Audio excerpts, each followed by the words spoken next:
এবার আওয়ামী লীগের নিবন্ধন স্থগিত করল নির্বাচন কমিশন। দিনভর বৈঠকের পর সিদ্ধান্ত, কার্যক্রম নিষিদ্ধ করে প্রজ্ঞাপনের নির্দেশনা বাস্তবায়নে কাজ করবে স্বরাষ্ট্র মন্ত্রণালয়। আওয়ামী লীগের নিবন্ধন স্থগিত করা হলো, সেই অনুযায়ী আমরা আজকে গেজেট নোটিফিকেশনটা জারি করেছি। প্রজ্ঞাপনে যে ধরনের ইনস্ট্রাকশন আছে আমরা ওই ধরনের মধ্যেই কাজ করব। আইন যেটা হয়েছে ওইটার আমরা ইমপ্লিমেন্ট করার দায়িত্ব হলো আমাদের।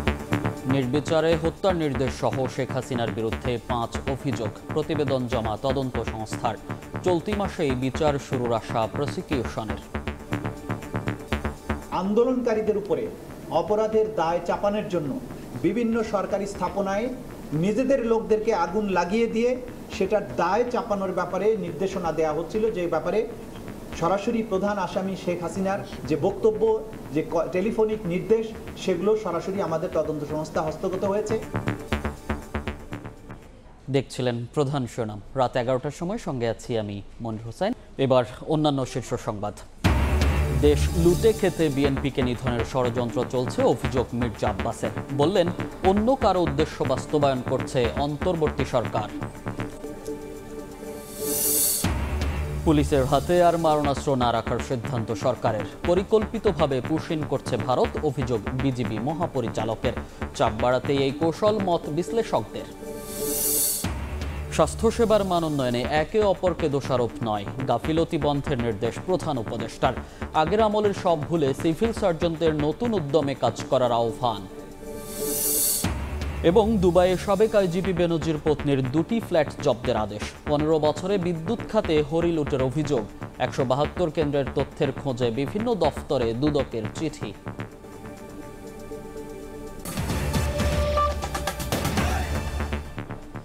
এবার আওয়ামী লীগের নিবন্ধন স্থগিত করল নির্বাচন কমিশন। দলটির সব কার্যক্রম নিষিদ্ধের প্রজ্ঞাপন হাতে পেয়ে বৈঠকে বসে ইসি। এরপর রাতে ব্রিফিংয়ে কথা জানান ইসি সচিব আখতার আহমেদ। নিবন্ধন স্থগিত থাকাকালীন দলটির হয়ে কেউ কোনো নির্বাচনে অংশ নিতে পারবেন না বলেও জানান তিনি।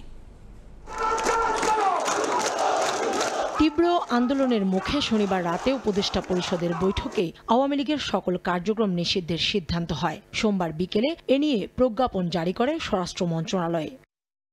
প্রজ্ঞাপন জারির পর নির্বাচন ভবনে প্রধান নির্বাচন কমিশনারের সভাপতিত্বে আওয়ামী লীগের নিবন্ধন বিষয়ে সিদ্ধান্ত নিতে বৈঠকে বসে নির্বাচন কমিশন।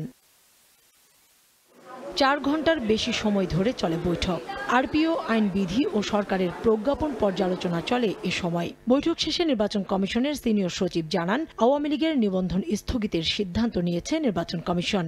নিবন্ধন স্থগিত থাকাকালীন দলটির হয়ে কেউ কোনো নির্বাচনে অংশ নিতে পারবেন না।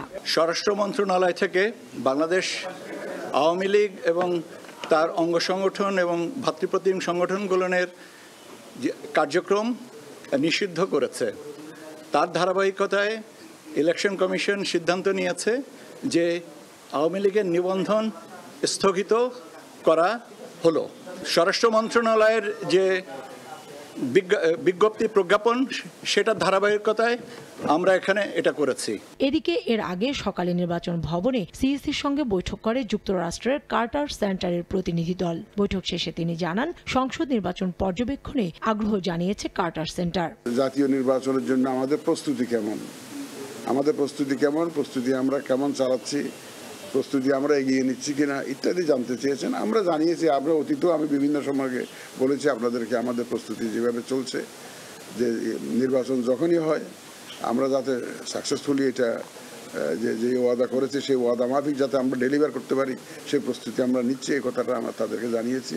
এছাড়া জাতীয় পার্টির চেয়ারম্যান সহ 14 দলের নেতাদের বিচারের আওতায় আনার দাবি জানায় গণ অধিকার পরিষদ। কাউসারা চৌধুরী কুমু, সময় সংবাদ, ঢাকা।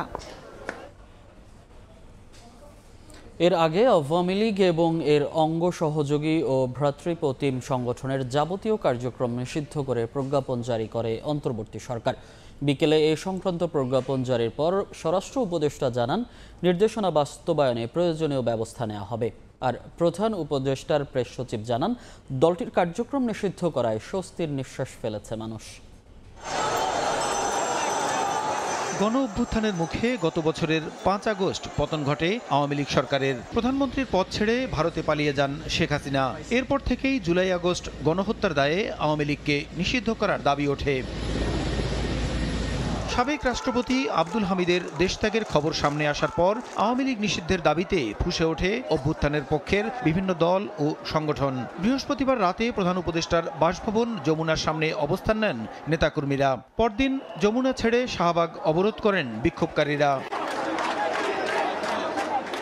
আন্দোলনের মধ্যে শনিবার রাতে বিশেষ সভায় বসে উপদেষ্টা পরিষদ। সিদ্ধান্ত আসে আন্তর্জাতিক অপরাধ ট্রাইব্যুনালে বিচার শেষ না হওয়া পর্যন্ত আওয়ামী লীগ ও এর অঙ্গ, সহযোগী ও ভাতৃপ্রতিম সংগঠনের কার্যক্রম নিষিদ্ধের। সন্ত্রাস বিরোধী অধ্যাদেশ ও আইনের অধীন সোমবার এ সংক্রান্ত প্রজ্ঞাপন জারি করে স্বরাষ্ট্র মন্ত্রণালয়ের জননিরাপত্তা বিভাগ। এতে বলা হয়, জুলাই গণহত্যার মামলার বিচারে প্রতিবন্ধকতা তৈরি এবং দেশের সার্বভৌমত্ব, সংহতি ও জননিরাপত্তা বিপন্ন করতে নানা কর্মকাণ্ড করছে আওয়ামী লীগ ও এর অঙ্গ, সহযোগী ও ভাতৃপ্রতিম সংগঠন। এ অবস্থায় তাদের যাবতীয় কার্যক্রম নিষিদ্ধ করা হলো। বিকেলে সচিবালয়ে আইন শৃঙ্খলা সংক্রান্ত উপদেষ্টা পরিষদ কমিটির বৈঠক শেষে সাংবাদিকদের প্রশ্নের জবাবে স্বরাষ্ট্র উপদেষ্টা জানান, প্রজ্ঞাপনের নির্দেশনা বাস্তবায়নে প্রয়োজনীয় ব্যবস্থা নেওয়া হবে। প্রজ্ঞাপনে যে ধরনের ইনস্ট্রাকশন আছে আমরা ওই ধরনের মধ্যেই কাজ করব। আইন যেটা হয়েছে ওইটার আমরা ইমপ্লিমেন্ট করার দায়িত্ব হলো আমাদের। যেমন অনেকগুলি মিছিলের কথা বললেন, তা আমরা সাথে সাথে অ্যাকশন নিয়ে নিব। ডিআরইউতে মিট দ্য রিপোর্টার্স অনুষ্ঠানে প্রধান উপদেষ্টার প্রেস সচিব শফিকুল আলম বলেন, মানবাধিকার লঙ্ঘন এবং ভোটাধিকার কেড়ে নেওয়ার দায়ে সবার সঙ্গে আলোচনা করেই আওয়ামী লীগের কার্যক্রম নিষিদ্ধ করা হয়েছে।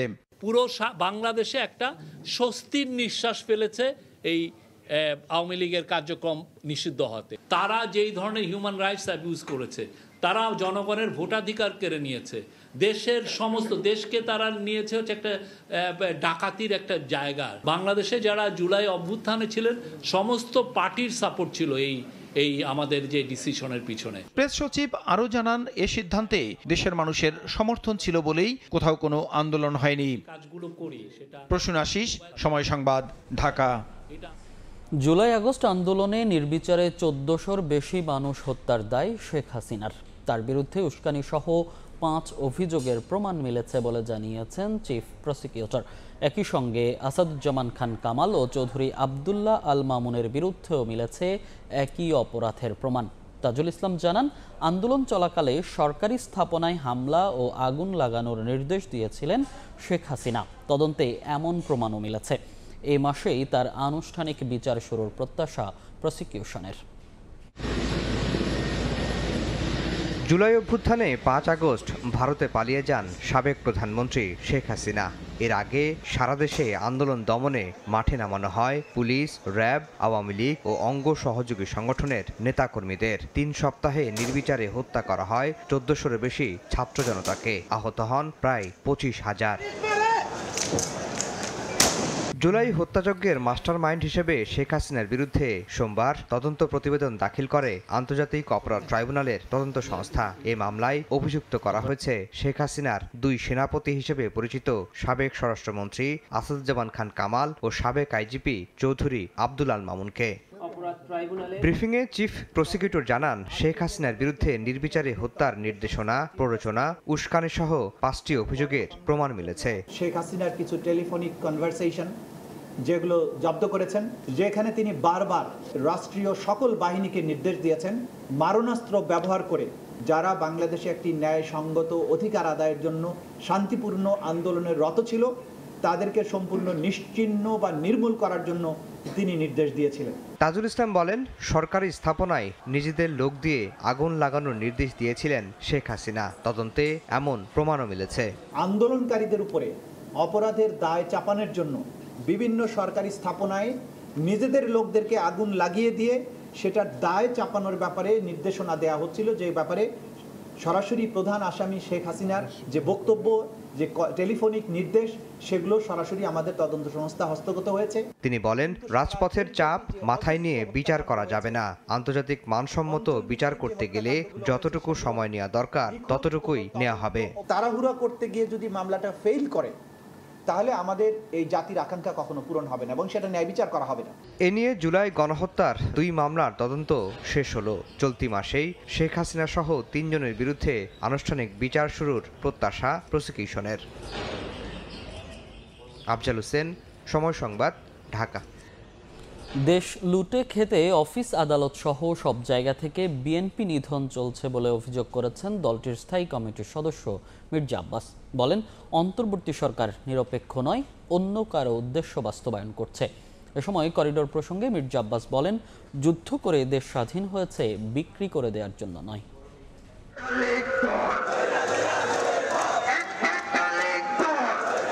আন্তর্জাতিক অপরাধ ট্রাইব্যুনালে আওয়ামী লীগ ও নেতাদের বিচার না হওয়া পর্যন্ত দলটির কার্যক্রম নিষিদ্ধের পর আবারও রাজনীতির মাঠ সরগরম দলটির নেতাকর্মীদের পুনর্বাসন নিয়ে। কয়েকটি রাজনৈতিক দলের অভিযোগের তীর বিএনপির দিকে।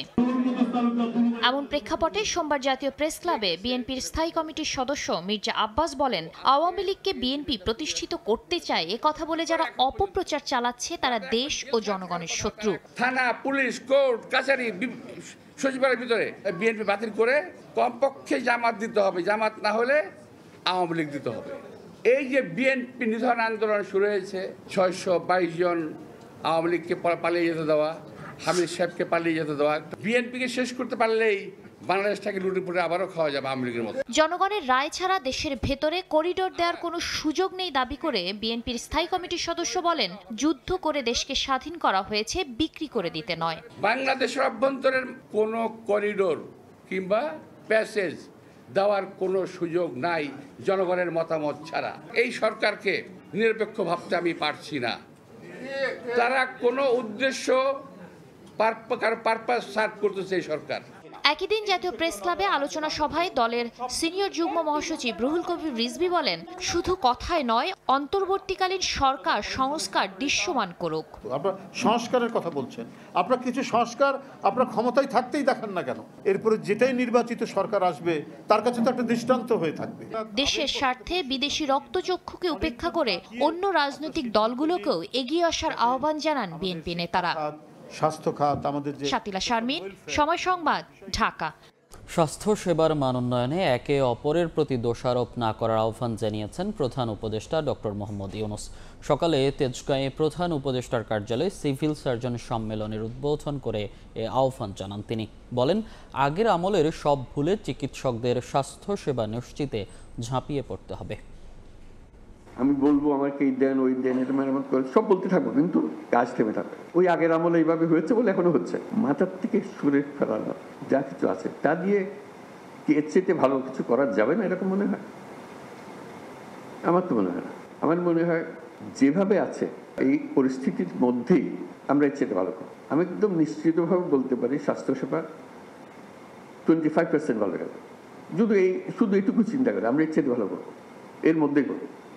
আর এর থেকে সুযোগ যদি একটু বেশি হয়, অন্যান্য জিনিস যেগুলো বলেছে আরও নিয়োগ করা হবে, আরও পদ সৃষ্টি করা হবে, এগুলো পরে হোক। কিন্তু যেভাবে আছে এইভাবেই যদি আমরা করতে চাই, তাতে শুধু মন ঠিক করা যে আমি করব।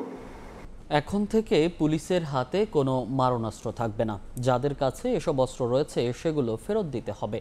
বিকেলে সচিবালয়ে আইনশৃঙ্খলা সংক্রান্ত উপদেষ্টা পরিষদ কমিটির সভা শেষে স্বরাষ্ট্র উপদেষ্টা আরও জানান, র্যাব পুনর্গঠনে কমিটি করা হয়েছে।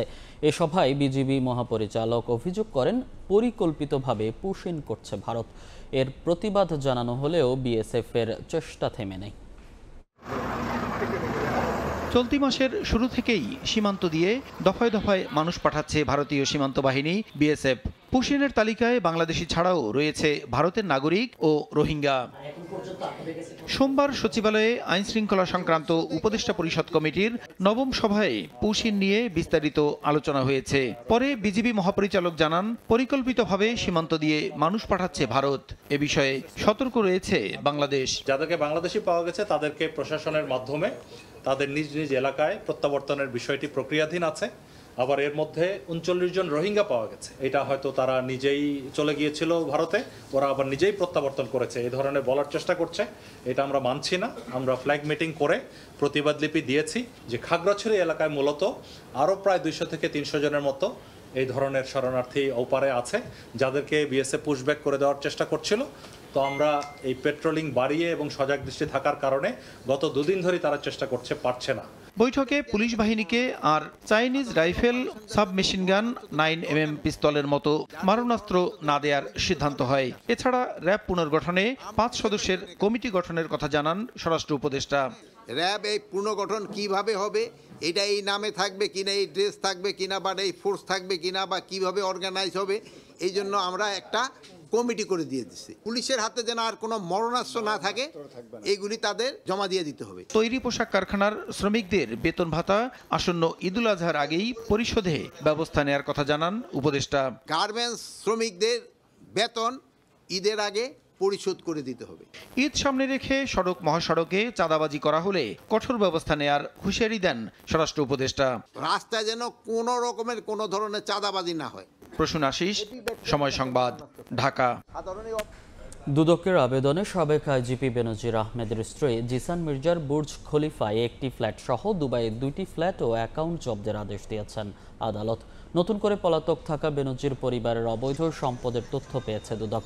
দেশের গণ্ডি পেরিয়ে বুর্জ খলিফায় একটি ফ্ল্যাট সহ দুবাইয়ে 2টি ফ্ল্যাট ও 2টি অ্যাকাউন্টে 50 লাখ টাকার সন্ধান মিলেছে বেনজির স্ত্রী জিসান মির্জার নামে, যা জব্দ করতে নির্দেশনা জারি করেছেন আদালত। এদিকে বিদ্যুৎ খাতে হাজার হাজার কোটি টাকা লুটপাটের অভিযোগে 172টি বিদ্যুৎ কেন্দ্রের তথ্য খুঁজছে দুদক। সংস্থার পক্ষ থেকে চিঠি দেওয়া হয়েছে পিডিবি সহ সংশ্লিষ্ট বিভিন্ন দফতরে। দুদকে আসা অভিযোগে বলা হয়েছে আওয়ামী লীগ সরকারের 15 বছরে শুধু ক্যাপাসিটি চার্জের নামে আত্মসাৎ হয়েছে 1 লাখ কোটি টাকা। এবার বাণিজ্যের সংবাদ।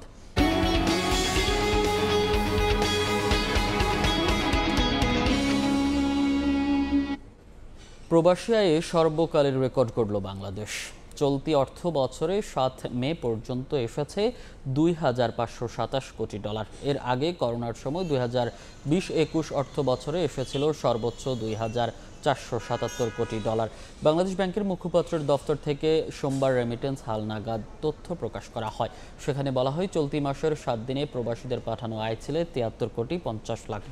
সেই হিসেবে চলতি অর্থ বছরের জুলাই থেকে 7 মে পর্যন্ত রেমিটেন্স প্রবাহ $2,527 কোটি, যা গেল অর্থ বছরের একই সময়ের তুলনায় 28.2% বেশি। অন্তর্বর্তী সরকার দায়িত্ব নেয়ার পর বৈধ পথে রেমিটেন্স পাঠানো বৃদ্ধি ও হুন্ডি কার্যক্রম কমে আসায় প্রবাসী আয় বাড়ছে বলে মনে করেন বিশ্লেষকরা।